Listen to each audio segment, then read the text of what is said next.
All right, I'm Corey Autry. This is my persuasive speech for Fundamentals of Speech. Here's my audience. Oh, they even waved. All right. Over the next few minutes, I'm going to tell you why the termination of parental rights should occur by 12 months for children removed at birth. Developed in the mid 20th century by John Bowlby, attachment theory has shaped how we understand infant development, emotional security, and the lifelong consequence of early caregiving relationships. When a child is removed from their parents as a newborn, attachment theory gives us a clear framework for why permanency decisions, including termination of parental rights, should be made by 12 months.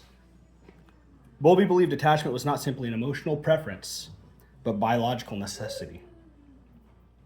Infants are born wired to form a close bond with a consistent caregiver, and this bond becomes the foundation for emotional regulation, trust, and future relationships. Bowlby stated, attachment behavior is held to characterize human beings from the cradle to the grave. In other words, early attachment is not something we grow out of. It shapes how we relate to others for the rest of our lives. For infants removed at birth, attachment does not pause while adults work through case plans or court timelines. From the moment a baby enters the world, they began attaching to whoever consistently feeds them, cares for them, comforts them, loves them, and attends to them when they cry.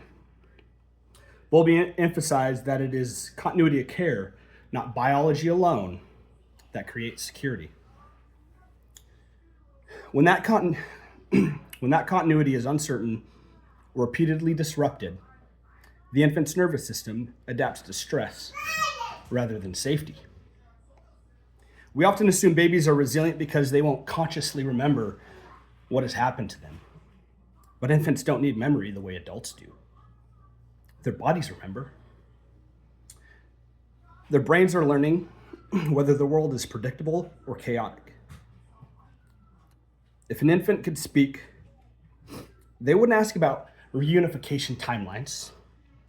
They would ask, who is here for me and who will stay?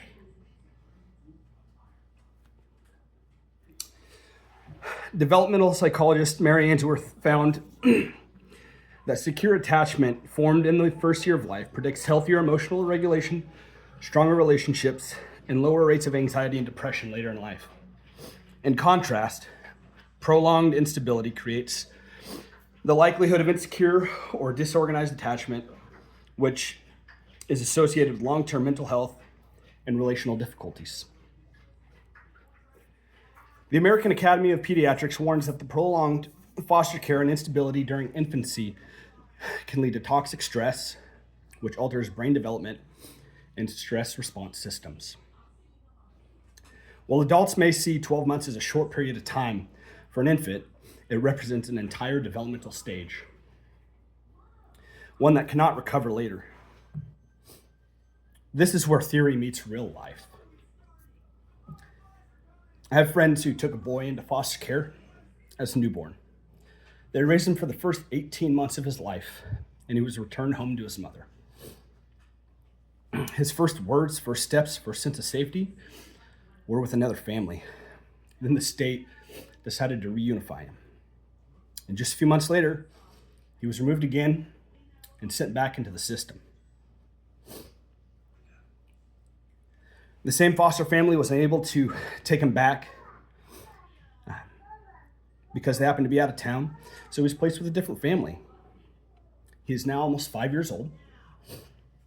He's lived in multiple homes and still not adopted. Why? Because reunification has been paused and not resolved, since his biological mother is currently in prison. This child has spent nearly his entire life waiting. Waiting is not neutral for a child. He deserves a stable home. Our current foster daughter, who came home with us when she was just 5 days old, she knows our voice, she knows our faces, and has been in our care for her entire life. Now, at 2.5, now she's almost 2.5 years old. We were told that after 15 months, the parents' rights would be terminated. And then we could proceed with adoption. That did not happen. The biological parents had another child. And since that child was not removed, they gave the parents a new lease on life. After our foster daughter turned 2, we finally had a permanency hearing. The judge granted the parents another 90 days. And now those 90 days have passed. And the parents have done the bare minimum of what they need to do. And now, after 2.5 years, the little girl we love and know and care for deeply as our daughter and our son's sister is being sent to a home where she has little attachment, if any. I can only imagine what that disruption will do to her nervous system, her sense of safety, and her ability to trust. These are not isolated stories. They're examples of what happens when adult timelines are repeatedly prioritized over child development and child care. They reflect the system failures within the foster care system in Oregon, a broken system. And they point to the urgent need for change. Dan Allender reminds us that the work of restoration cannot begin until a problem is fully faced. If we are unwilling to face the harm caused by prolonged uncertainty, we cannot claim to be acting in a child's best interest. Similarly, therapist Adam Young explains that secure attachment develops when a child experiences someone who will consistently be there. For infants, consistency is not a luxury.